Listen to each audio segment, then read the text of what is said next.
Okay, you good? Yep. Do we have online people? Oh yeah, they're down in the corner. Yep. North, can you hear us? Give us a wave. Oh, you got delayed in the room still. Nice. Can hear you. Awesome. Slow. All right, Chris, can you jump to the next slide, please? All right, so leading your team. So we're going to go through some stuff around training for presidents and vice presidents and how we create a strong structure. And I'm just going to take this off here. Can I take this off? Yeah. Okay. Yeah, so we're going to be talking about presidents creating a positive environment within our clubs and societies, and how we manage team, how we manage conflict, what do we do when our committee hate each other, and all those wonderful things. Happens far more often than we'd like to think. Next slide, please, Chris. So responsibilities of a president, vice president, team leaders, general secretaries, all those things. And we're here on page 76, by the way. So we talk about things about chairing meetings. We kind of talked a little bit about this morning. When it comes to chairing meetings, I see your fundamental role is about creating a positive environment in which your members feel comfortable to disagree with you. I think we've all, I mean, for anyone that's kind of been around clubs or just committees and groups in general, we've all sat in on meetings where you didn't necessarily feel comfortable or empowered to be able to raise your opinions and your voice if you didn't agree with something. So now that you're in a position where you're the one chairing those meetings, you have the opportunity to change that dynamic and to create a space and environment where your members actually feel comfortable to raise their opinions. Obviously, as the president, you're the clubs and society spokesperson. So essentially what you say out in the world represents your club and society. And sometimes, especially for the bigger clubs and societies, and obviously I don't want to get too focused on big societies, but for some of the bigger societies, sometimes that's also when you don't think you're representing your club and society. Sometimes your role precedes you in a way that you may just be out enjoying your life and then someone doesn't see you as Liam, they see you as president of such and such. So keeping that in mind in general, but obviously for most of us, that's not the case too much and it's not too deep. Managing your club and society committee, for those of us that don't have wellbeing officers, when it comes down to people and wellbeing, it often comes down to us as presidents. So looking after the welfare and the wellbeing of your committee is kind of your role, and checking in with them, but also looking to create, I call them lieutenants in a way, essentially other people within your committee that can be seen as a safer person in case you're the issue. Sometimes it's important to also have someone in the committee, a second in charge in a way that people can feel comfortable talking to them if they've got concerns about you. Sometimes I get amazed sometimes when people say, oh, if you've got an issue with anything I've said today, just come have a chat with me. No one's ever going to come have a chat with you. No one feels comfortable in that environment to come say to your face, oh, I really didn't appreciate it, how they said this and this. So having those sorts of, that culture within your committee, that there's someone else that your committee can go chat to if they've got concerns or issues with how you're going about things. Sometimes it's good to have that extra things at arm's length, but also having that person that you trust to be able to raise that with you in a productive way as well. Risk management, ensuring good governance. As presidents, it is our head on the chopping block. At the end of the day, it all comes back to us. We're the one, we carry the risk. When we, as constitutionally, the president is the person that carries the risk at the end of the day, alongside the other two executive, but when it comes back to it, it is the president. We're just talking about upstairs about things like TAS liquor and gaming fines and stuff like that, where we can talk about fines of up to $200,000 if we get caught in breach of liquor permits and such. TUSA is not going to pay that for you. And as a committee, that comes back to you and you personally.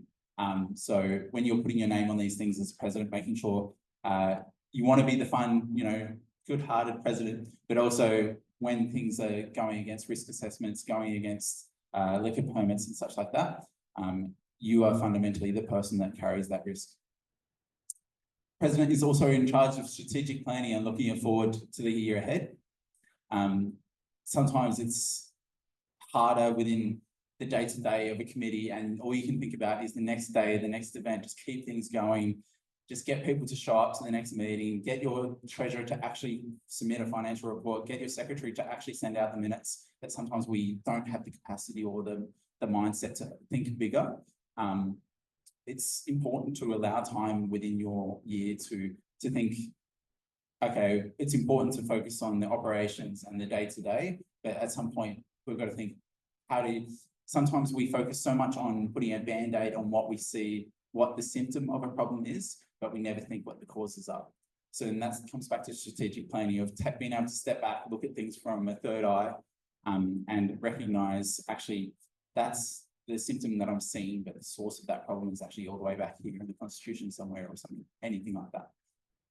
And generalists, obviously, President, we tend to be the ones left to fill the gaps, help out where needed, be the face at every event and everything like that. Next slide, please. So being a good spokesperson. Sometimes, I mean, we do talk about like releasing public statements and working with media and things like that. For the vast majority of clubs, that's not really realistic. There is a few clubs that are big enough to have that sort of media traction.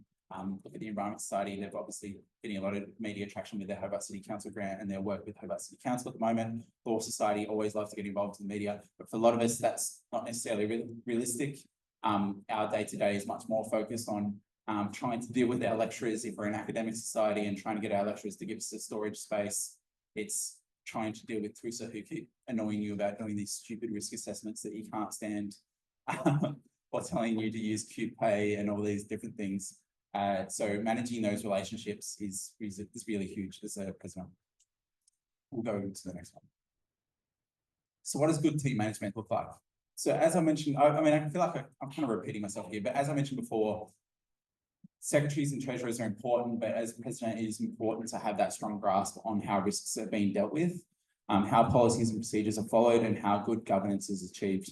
When I was coming back to before around financial reports and things like that, I don't, as someone that's worked in club societies for 5 years now, I don't think a financial report should ever be a verbal report. I always want to see essentially screenshots of the bank account because I want to be able to have that oversight.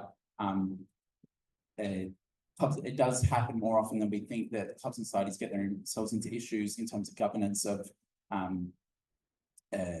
conflicts of interest of students paying their friends for bringing in venue hire or media or all these different things. So as a president, making sure that, like I said, again, it all comes back to you. It can be tiring trying to be over this. So, and sometimes it's a matter of going hard early and then being able to come back. So when I started in my roles as president, I put a lot of effort in the early days to understand everything I could, to learn all the procedures, learn everything. And then once I became confident, and then I built trust with my team. I built trust in the people that are around me. I knew that I could step back and I could just let them do their thing and I could not micromanage them, because we all know there's nothing worse than being micromanaged. But in club societies, we kind of become forced to be micromanagers sometimes. Otherwise, things don't necessarily happen. Let's go again. So strategic planning. So what legacy do you want to leave? In my role, I always talk a lot about stewardship, and that as students, our number one goal, rather than trying to burn ourselves out, trying to achieve huge, lofty goals, is to simply leave things in a better place than which you found them. If you can hand over your club, your society in a better place than which it got handed to you, then you've achieved your job. If you didn't get a handover and you actually gave your next incoming executive handovers, then you've already done better than what you did and you've achieved your job. So sometimes you want to go big, but at the end of the day, sometimes just remind yourself, like we're in a better spot now than we were 12 months ago. That easy ways to measure that is things like financial reports, it's constitutions, it's member numbers. But sometimes it's more important than that. It's intrinsic and looking at how the culture of the organization, it's the voices of the people, it's the cultural diversity, it's the diversity of the club in general, and it's all these different things. So effective strategic planning identifies what the strengths and the weaknesses are of the club and society. What are the opportunities and threats to the club and society? What are the areas of focus? Could you move? How do I do that? If you come across, it's 2 screens. Sorry, I feel a bit stupid here.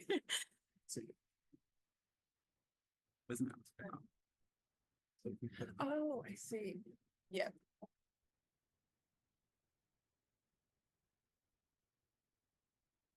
Sorry, North, you were hiding a few of the dot points. It's also around identifying specific actionables and goals in each area of focus.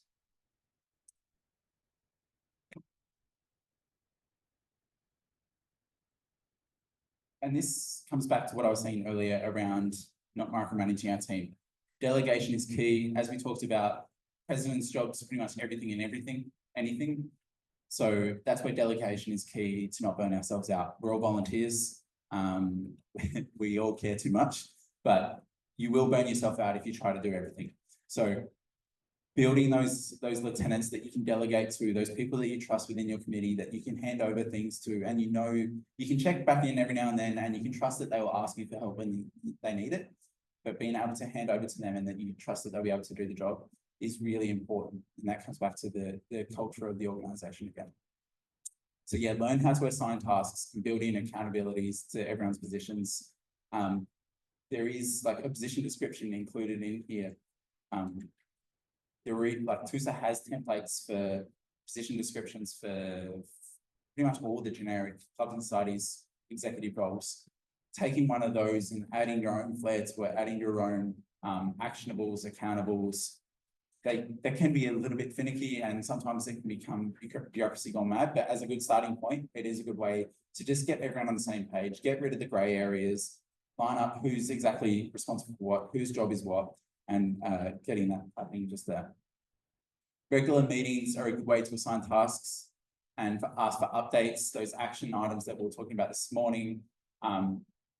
Some clubs meet, I mean, it's finding that balance of not burning people out. If you're meeting every week, your meeting attendance may start at 15 and it'll be 5 within 5 weeks. So find that balance for your club and society, and it's different for everyone. Some societies meet monthly, some meet fortnightly, some meet weekly, some meet once every 6 months. So finding what works for you and your team, but the more regularly you have meetings, obviously the easier it is to check in on tasks and projects. And meetings don't have to be long, as we said today. Like if you're running effective meetings, they can be very quick. I think we've all, I mean, as each of us are getting into the workforce and just in life in general, we've all sat in meetings that could have been an email, and there's nothing worse. And also having those task management systems. So using things like Google Tasks. Oh, geez, I sound like a project management plan. Using things like, Google Tasks, MS Teams, Slack, are really, but again, don't overcomplicate it. We're not $1 million organizations. Sometimes some clubs can sometimes think, I mean, business students, I've seen a few business students that have gone into other clubs and then they try to create this huge bureaucratic structure. And then I kind of say, well, you've only got 50 members. You don't need 12 executive positions for a 50-member society. So really don't overcomplicate it sometimes. At the end of the day, remember what you're there for. You're there for the students. You're here to create a positive environment that people want to get engaged with. So how would you describe your society's culture? When it comes to student leaders and cultural change, it comes from us. We lead by example. As the leader of your society, what do they say? Good culture takes years to build, but bad culture can be built in a second. So you've really got to, that's where it comes from, leading by example. So create that welcoming, inclusive communities. There's going to be some great sessions tomorrow around these things, around creating safe events and things like that. But also there is a tendency among university management, not just here to develop their own programs to cater to student needs, often undermining the role of us as well. Yeah, I'm going to leave that last point. So what do we mean by cultural change? Oh, traditions. I hate the word traditions. It's sometimes if you're someone that's trying to create change and stuff, the pushback you'll get, oh, but it's tradition. One of the things I always like to push back on that is just because something always was doesn't mean something always should be. Sometimes it's important to reflect on tradition is important to our clubs and societies, especially some of us are 40, 50, 60, 70 years old, some of our societies.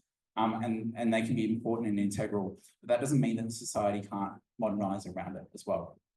You can maintain your traditional history whilst also modernizing with the times.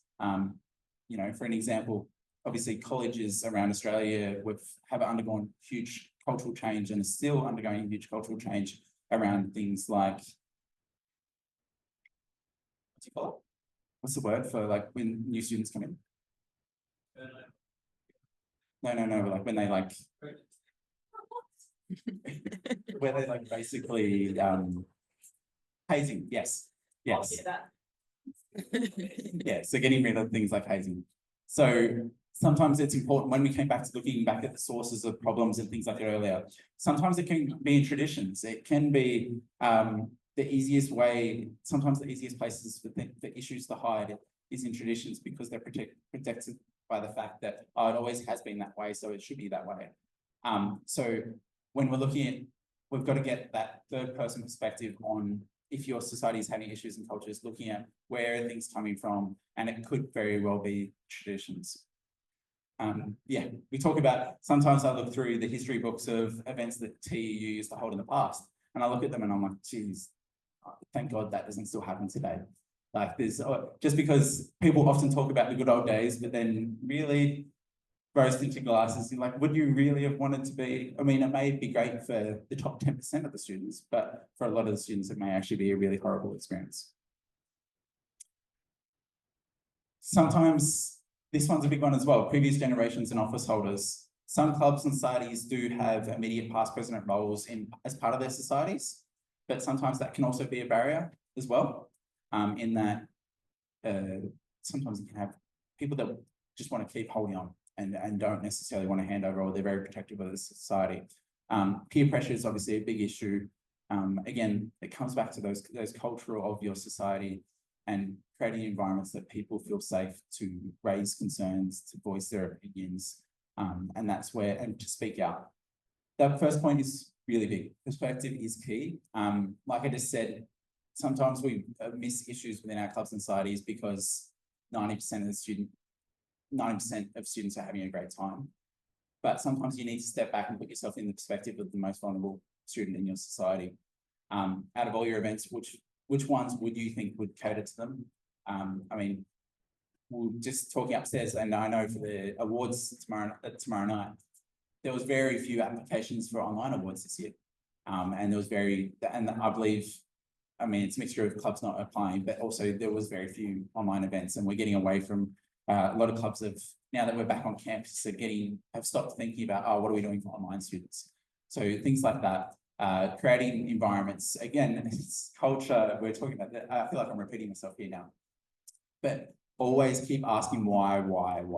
There's always a deeper problem. There's always something deeper. Keep asking why until you get to, what do they say? Ask why 7 times, and then you'll finally get to your answer. So again, it's the same thing, getting back to the root cause of issues. Your mindset and behavior is fundamental. Your thoughts and everyday actions are just as important as your formal role.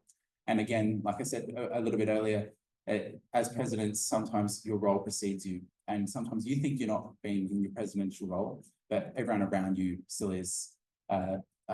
One of the biggest complaints sometimes you see around sports people often is people in social media commentary, it may be, well, they're just a sports person. They shouldn't be forced to live a perfect life all the time.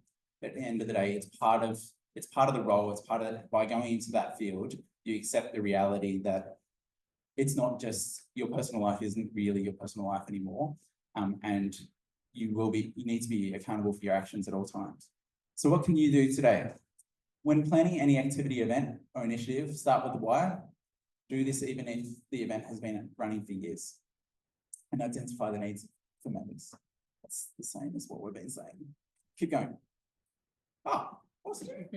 So one of the things is, we're talking about like leadership styles there a little bit, and why we do something like this. And oftentimes we come into these roles without ever thinking about our leadership styles and how we lead people. And sometimes we may have spent all of our working lives working in certain work environments there may be a toxic culture, there may be something that exists there, but because we never take that moment to reflect on our own leadership style, we just emulate that because we never even took the time. We just accepted it what it was because it's what we know. So forcing yourself to take that reflection on your own leadership styles and do your values align with how you are managing and leading people is really effective to be able to reflect on those things and identify your own personal flaws and goals, because for us, none of us are perfect, that's for sure. For me, I'm not going to force people to share, but like just to share quick ones on mine across the leadership style. So for me, my first value was stewardship.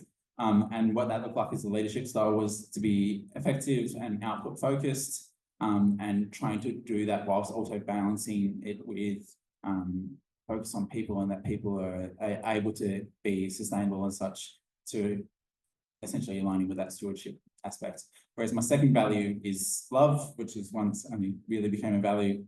I redid this like 12 months ago, and I was amazed that this was all of a sudden a value on here. But and what that looks as a leadership style, it's a people first leadership style. It's focusing on people development, but as a higher priority than outputs for the club and society. So developing the team is the priority, not necessarily the outputs of the club or society. But yeah, it's a good challenge to do, to remind ourselves, what does it actually look like as our leadership styles, and do our values align with it? Does the clubs and societies of values align with your values? And how can you shape that into the future? Biggest thing is change doesn't necessarily happen overnight. Like when we're talking about changing cultures and stuff, it is a process. There has been clubs and societies that have had negative cultures in the past and have done really amazing things. But like I said, if you come back to that stewardship thing of leaving things in a better place than which you found it, then you know you've done your part of getting it onto the right path there. One of the other things I wanted to talk about was around, I just lost it. Okay, well, while we're doing that, so on page 86, we've got planning your team structure. So what does that look like in terms of a board? So essentially just for conceptualizing for yourself, so you understand how your team is. Is it super restricted? Do you have help in bucket loads? If you do, I'm sure all the other clubs and societies in the room will be asking you for that help. And what does that look like, and how is it effective? So your board is your generic committee. Do you have any subcommittees that exist? And then do you have non-organisers, external parties that don't necessarily organise but are super interested in how the club and society go, and essentially are a pain in the ass and getting your way after time? But yeah, we'll just do that for 5 or so minutes and then we'll come back again. Page 86.